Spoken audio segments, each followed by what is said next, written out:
bagaimana cara atau gerakan sholat. Nah maka kalau dia litalik untuk mengajarkan orang bagaimana cara kita sholat, nah maka boleh dia agak tinggi tempat imam ya daripada makmum. Tapi asalnya itu adalah makruh ya. Berdasarkan Fa'an Abi Mas'ud ya, dari sini berdasarkan hadis dari Abi Mas'ud Al-Ansari, qala naha Rasulullah sallallahu alaihi wasallam ayyakuma al-imamu fawqa syai'in wa nasu khalfahu. Sesungguhnya Rasulullah melarang imam itu berada di atas sesuatu kemudian wa nasu khalfahu, yakni asbabin, kemudian yang lainnya berada lebih bawah darinya. Hadis riwayat Daruqutni wa sakata anhu Hafiz bin Al-Hajar dalam kitab tahlisnya, beliau tidak mengomentari daripada hadis ini. Jadi hukumnya makruh ya. Wa an Humam ibn Haris dari Imam Ibn Haris anna Hudzaifah amman nasa bil madain ala dukani. Ya, diriwayatkan dari yaitu siapa, Sayyidina Hudzaifah mengimami manusia di madain ala dukani. Apa dukani? Ya, yaitu tempat yang lebih tinggi. Fa akhadha Abu Mas'ud bi qamisihi fazabadahu. Kemudian ditariklah dia ya oleh Sayyidina Ibnu Mas'ud. Falamma faragha min salatihi qala alam ta'lam annahum kanu yanhuna 'an dzalik. Qala bala fadzakartu hina zabaitani.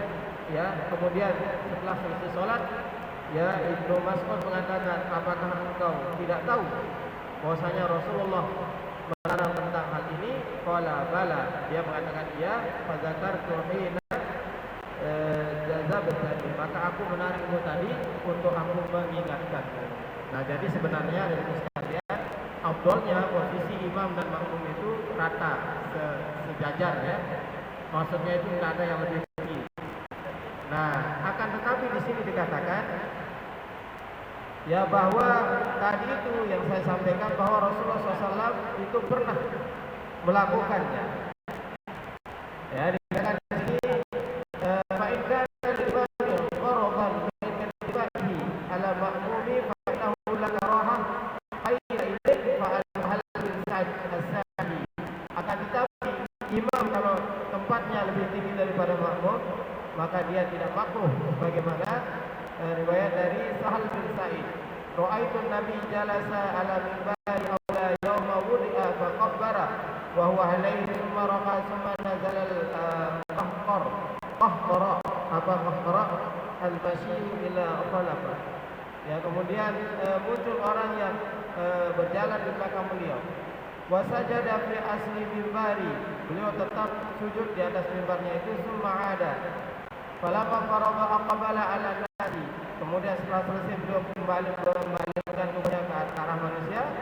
Ayuhan nasu, beliau bersabda, wahai manusia, innama salatu hadza lita'tammu bi wa lita'allamu salati. Aku melakukan ini, berada di tempat yang lebih tinggi dari kalian, untuk apa? Lita'allamu salati, untuk mengajarkan kalian bagaimana cara sholat. Nah, maka kalau dia posisi imam lebih tinggi daripada makmum dalam rangka ta'lim untuk mengajarkan makmum, maka hukumnya bila karohah, maka tidak makruh ya. Akan tapi kalau sudah sama-sama tahu daripada posisi daripada gerakan sholat atau cara sholat, maka hukumnya menjadi makruh. Nah, ini maka penting sebenarnya bagi para takmir masjid, orang-orang yang akan yang akan membangun masjid ya. Nah, itu afdalnya itu adalah rata posisi berdirinya imam dan makmum. Tidak perlu dia membuat kadang ada yang lebih tinggi. Kalau tingginya itu mungkin hanya sekedar 5 cm ya atau 10 cm tidak terlihat. Tapi kalau tingginya itu sudah sampai 1 keramik ini, maka itu sudah sangat tampak sekali. Ya, makmumnya itu berada di bawah dia lebih atas. Nah, itu makruh hukumnya kalau bila hajatin ya, tanpa ada keperluan, tanpa ada air. Wa intifa'ul ma'mumi 'alal imam. fajaizun. Akan tetapi kalau kebalikannya sekarang, makmumnya fajaizun, maka boleh. Ya, hukumnya dia makmum boleh. Kebalikannya imamnya lebih bawah umatnya. Lima rawahu Sa'id bin Mansuri wa Syafi'i wal Baihaqi wa dzakarahu al-Bukhari ta'liqan an Abi Hurairah annahu shalla 'ala dhahril masjid di salatil imam. Ya, sebagaimana riwayat yang saya sebut tadi, bahwa annahu shalla 'ala dhahril masjid di salatil imami. Ya, ada para sahabat yang sholat di bagian luar di luar masjid yang bersama dengan imam yang di dalam masjid. Nah, tentu posisi makmum di sini lebih tinggi daripada posisi imam. Secara tempat, ya. Nah, maka ini juga terjadi jamaah Rasul. Fa'an Anas annahu kana yajma'u fi dari Abi Nafi. Ya, dari Anas bahwasanya berkumpul orang di rumahnya Abi Nafi. An yaminil masjid, yaitu di kanannya masjid. Fi ghurfati qadara qamatin minha babun musyrifun ala masjid bil basarati. Fakar Anas yajma'u fiha wa ya'tamu bil imami. Nah, tempatnya itu rumahnya siapa namanya Abi Nafi itu lebih tinggi daripada masjid. Dan kemudian Sayyidina Anas ya mengimami mereka dari masjid. Nah, jadi posisi imamnya lebih rendah, posisi makmumnya lebih tinggi. Kalau ini jaizun, boleh, ya, tidak ada kemakruhan. Nah, wa amma irtifa'ul mu'tama fa in kana mufridan bihaitsu yakunu fawqa 300 dira'in ala wajhi la yumakkinu mu'addimul ilmi bi af'alil imam fa huwa mamnu.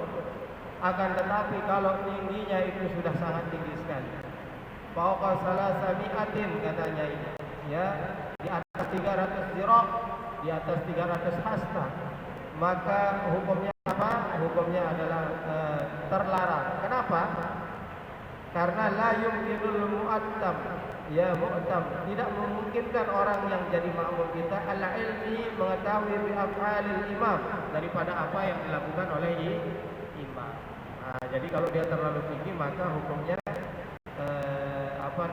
menjadi tidak boleh.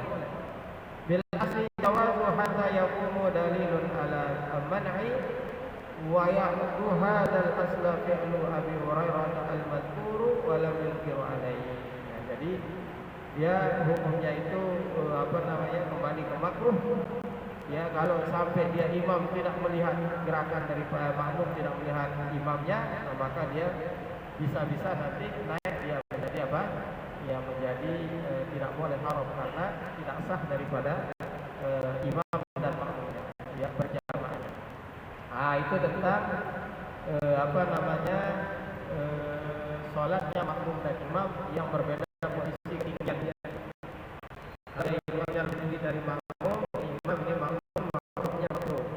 Kalau ini imam, ini makmum, imamnya lebih rendah, makmumnya lebih tinggi, boleh. Ya, nah, kemudian makmumnya ini masih ditolerir tidak sampai dia di atas 300 dirok, 300 hasta. Kalau sudah terlalu tinggi, tidak bisa dia melihat daripada gerakan imam, khawatir nanti sholat jamaahnya menjadi tidak sah. Nah, itu kurang lebih kesimpulan dari apa yang disampaikan oleh Syekh Sabiq dalam hal ini, ya. Kemudian al-iqtida'u al-ma'mumi ma'a hal bainahuma. Qudut mengikutinya makmum daripada imam ma'al ha'il, dan bersamaan dengannya ada penghalang bainahuma, antara keduanya. Pada hukumnya yajuzul iqtida'ul ma'mum bil imami wa bainahuma ha'ilun idza 'alima intiqalati bi ru'yati aw sima'in. Boleh dia mengikuti daripada imam walaupun di antara makmum dan imam itu ada penghalang, dengan syarat makmum itu mengetahui daripada gerakan imam, permintaan gerakan imam, baik dengan melihatnya maupun dengan mendengarnya.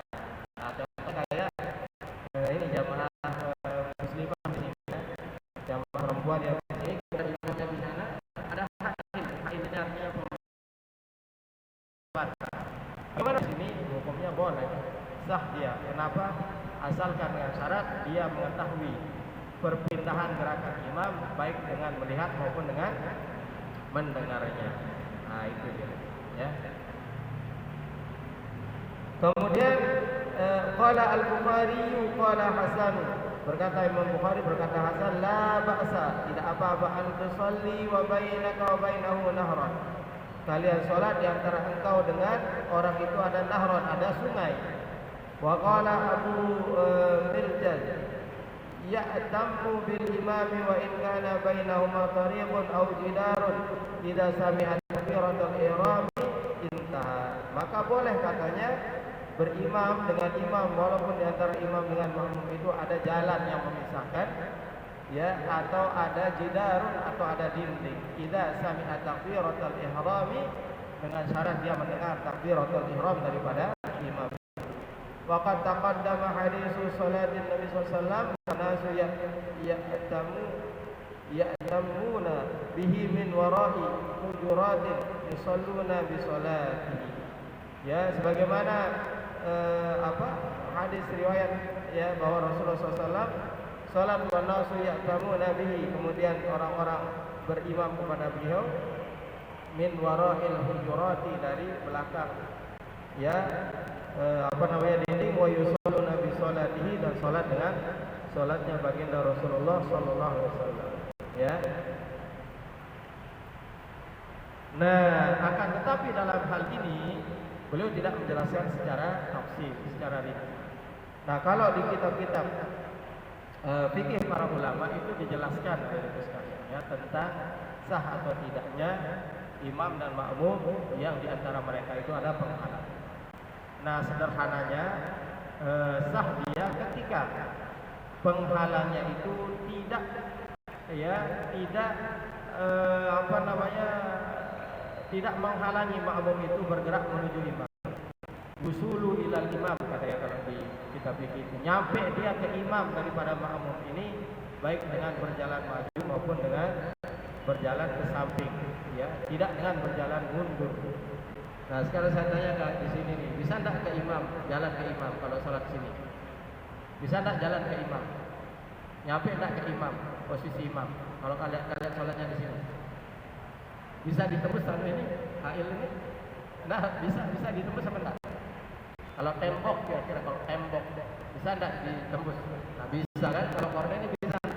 Nah, kalau dia bisa, kira-kira kalau sholat itu kita bisa jalan ke arah imam, nah, maka dia sah. Bisa dipahami? Tapi kalau ketutup dia, enggak bisa kita. Enggak bisa dah ke imam itu gimana pun caranya, kecuali dengan mundur ke pintu itu, mundurnya, maka enggak sah. Bisa dipahami?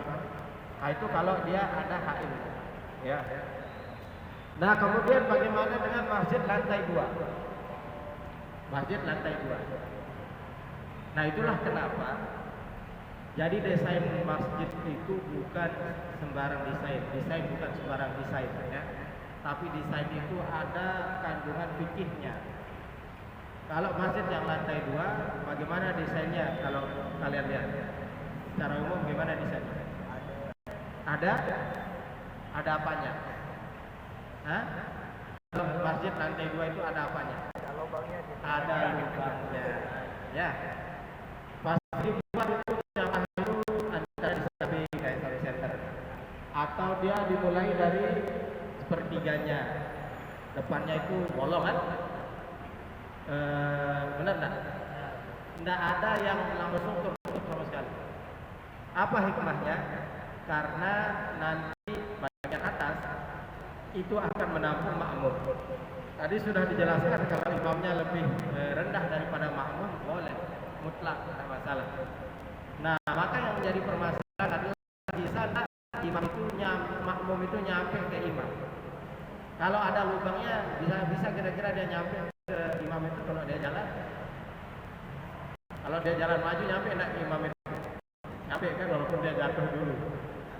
Nah, itu kenapa dia dikasih lubang, agar sah hukumnya makmum yang sholat di lantai atas. Nah, jadi bukan sembarangan. Jadi jangan sampai nanti kalian mentang-mentang arsitek gitu ya, wah ini kita buat aja lebih untuk memaksimalkan jamaah yang di atas tutup semuanya. Lantai 5. Nah, maka itu hukumnya kalau di mazhab Syafi'i tidak sah sholatnya yang di lantai 2 itu. Ya, tidak sah dia. Karena dia tidak nyampe makmumnya itu ke imam. Jadi dianggap dia dua tempat yang terpisah. Bisa dipahami ya? Nah, tapi ada jalan keluarnya. Jalan keluarnya katanya para ulama adalah dengan membuatkan tangga untuk ke lantai 2 itu di dalam masjid, bukan di luar masjid. Jadi kita mau full ini, tutup tak semuanya. Nah, maka tangga masuknya itu buat di samping sini atau di samping sini. Jangan buat di luar baru nanti. Kalau tangga ke lantai 2-nya di luar masjid, maka sama hukumnya dengan yang tadi itu tak sah. Tapi kalau dia tangga menuju lantai 2-nya di dalam masjid, maka hukumnya dia masih berada di dalam masjid. Maka hukumnya sah walaupun tidak ada lubang. Ya, nah jadi itu makna daripada lubang yang ada di desain-desain di masjid-masjid. Coba perhatikan masjid-masjid yang yang berada di sekitar kita itu pasti demikian arsitektur.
Nah, kemudian berikutnya sekarang lagi dua pembahasan.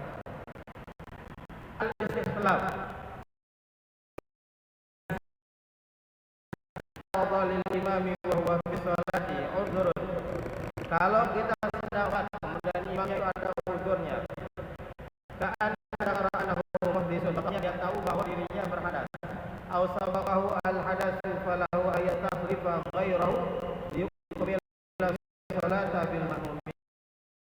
Sebelumnya sholat dia ingat, baru pas sholat dia ingat, ya, maka yustahlifa ghairahu, diganti daripada imam itu oleh selainnya, liyukmila sholata bil ma'mumin, dan disempurnakan sholatnya, tidak perlu diulang dari awal. Nah, sudah tahu kita semuanya, ya.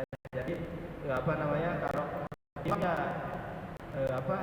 batal, maka langsung diganti, ya, langsung diganti. Kita namanya mukhalifah itu artinya diganti.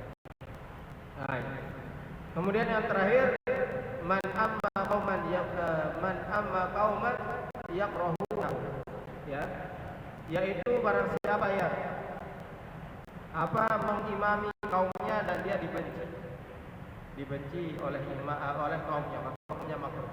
Ja'at al-hadisu tahzuru anna yu'amma rajulun jama'atun wa hum lahu karihun.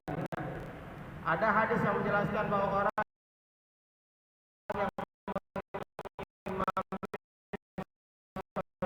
kaum caranya, atau tahzir itu hanya peringatan bagi orang yang mengimami jamaah tapi sebagian jamaahnya itu tidak senang sama dia.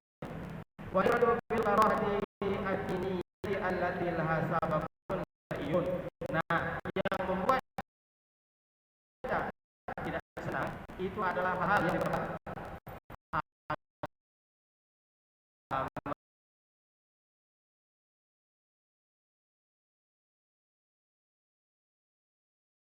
imam ini kok dibenci sama makmumnya, dia faktornya aneh-aneh, misalnya yang boleh jadi nggak boleh jadi boleh, atau dia imam ini sudah diketahui dia melakukan kemaksiatan, ya, kemaksiatan yang zuhron secara nyata, kemudian dia jadi imam. Nah, yang begitu, nah itu hukumnya makruh dia jadi imam, ya, dan tidak dapat pahala,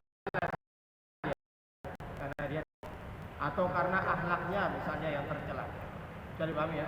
Tapi kalau gara-gara yang sifatnya manusiawi misalnya, ya, maka itu tidak termasuk. Jadi yang dimaksud di sini adalah sekali lagi wal ibrat adalah sababun syar'iyyun. Ya, jadi sebabnya itu sesuatu yang sifatnya agama dan dia syar'i. Nah, ini hadisnya itu dari Ibnu Abbas. Annahu qala Rasulullah salasatun la turfa'u salatuhum fawqa ru'usihim shibran. Ada 3 jenis orang tidak akan diangkat dari pasoknya walaupun sejengkal. Rajulun amma qauman wa hum lahu karihun. Seorang yang mengimami kaumnya, salah satunya ini seorang yang menjadi imam bagi kaumnya dan kaumnya membencinya. Nah, maka inilah salah satu salah satu pentingnya jadi imam yang adil, yang adil, atau mencari imam yang adil. Jadi kalau dia sudah diketahui misalnya ada orang yang membunuh anaknya, dia menjadi imam, memang hak dia menjadi imam misalnya untuk sholat, tapi rakyatnya itu sebagian besar tidak menyukainya karena dia membunuh ulama, banyak sekali membunuh ulama.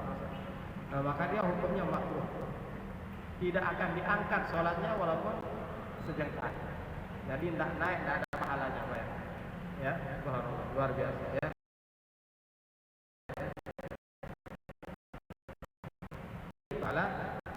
Inilah beberapa hal yang dibahas oleh beliau di kelanjutan pembahasan tentang sholat berjamaah.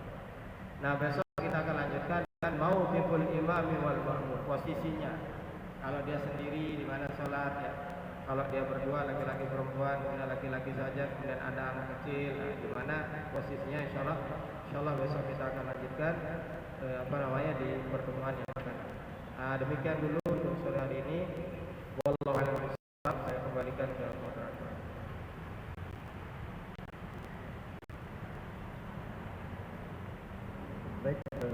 demikian ya saudara sekalian untuk materi tentang bab sholat yang disampaikan oleh Ustaz Fitra Saputra. Baik, kita beranjak ke acara selanjutnya ya. Untuk kalau teman-teman ada pertanyaan kepada bisa bertanya, bisa bertanya langsung ataupun bisa menggunakan kertas seperti itu. Yang Iwan, ada yang mau bertanya?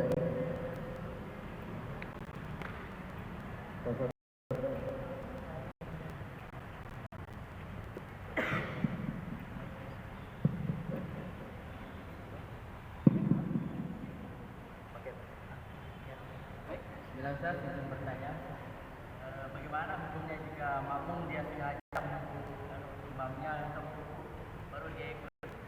Makmum? Ya, makmum dia sengaja menunggu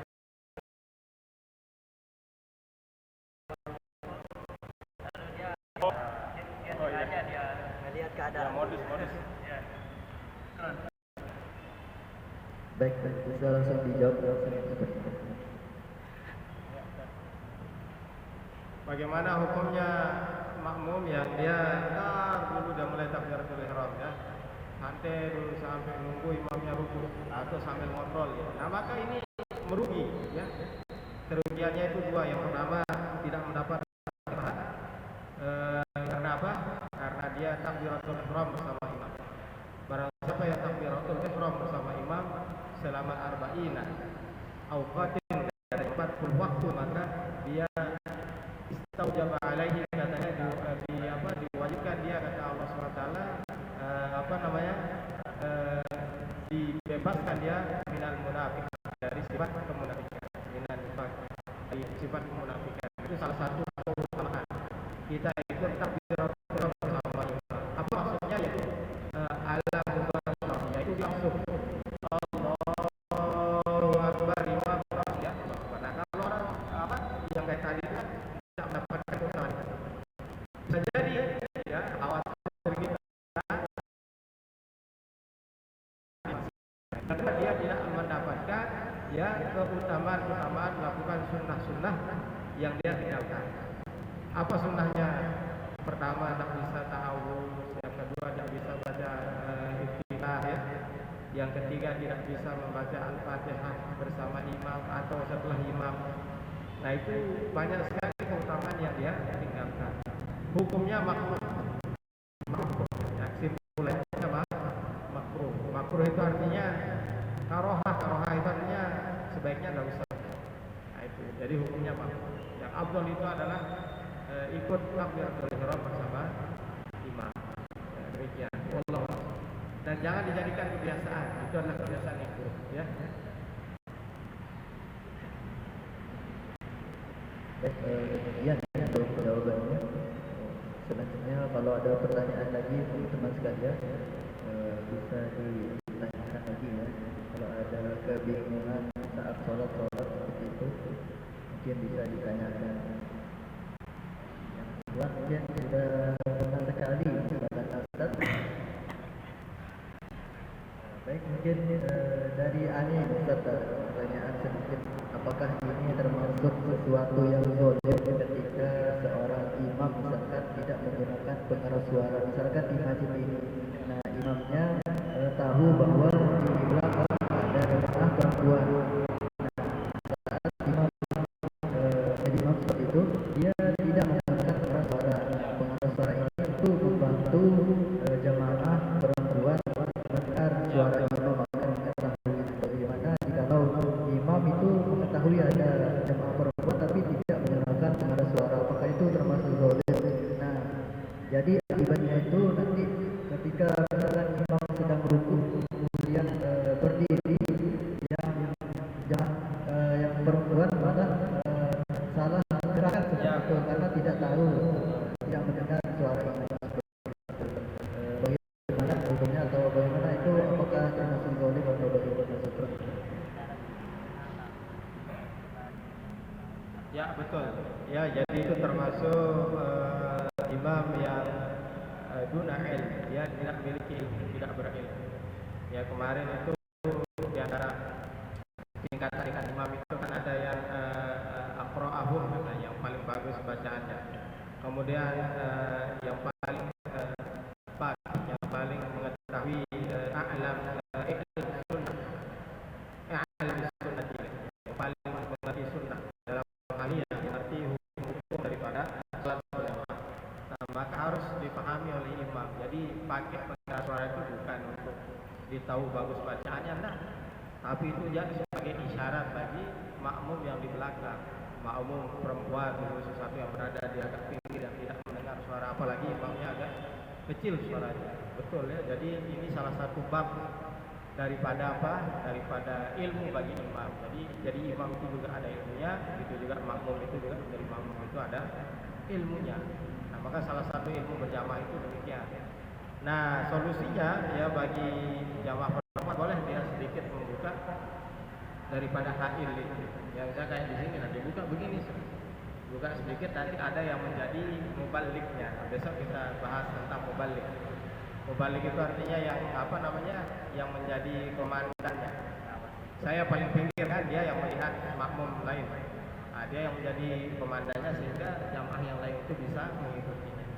Makmum itu kan yang paling afdal itu adalah melihat imam, gerakannya, itu yang paling afdal. Yang kedua mendengarkan, ini level yang kedua. Tidak dilihat tapi dia dengar. Yang ketiga melihat dari gerakan makmum lain. Nah, ini yang paling minimal sudah itu. Jadi kalau dia lihat berdiri orang berdiri, duduk orang duduk, dia tidak dengar, tidak bisa, melihat tidak bisa. Jadi yang dia tahu itu hanya orang yang di sampingnya, orang yang depannya dia saja. Nah, ya, suaranya sedikit akhirnya tidak terlihat. Ya, jadi nanti yang ada paling pinggir yang melihat gerakan. Jadi betul ya kali itu. Nah, maka perlu dipahami juga bagi para imam bahwa mengeraskan suara bahkan menggunakan alat bantu itu bukan gaya-gayaan.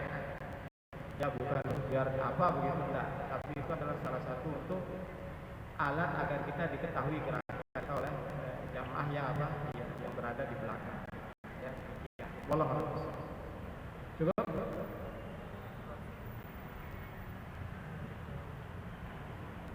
Begitu teman-teman jawaban dari dosen kita ya terkait dengan pertanyaan dari salah satu keluar.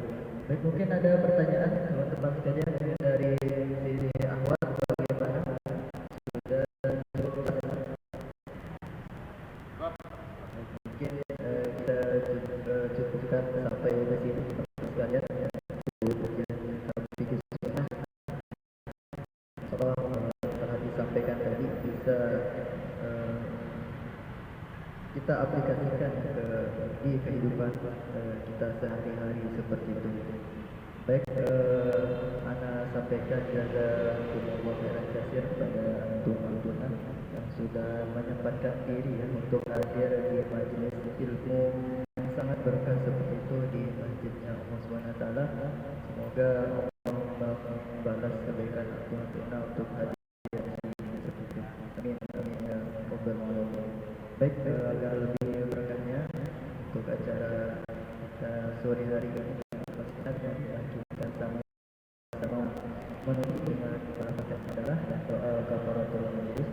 Alhamdulillahirabbil alamin, subhanallah wa bihamdika, asyhadu an la ilaha illa anta, astaghfiruka wa atubu ilaik.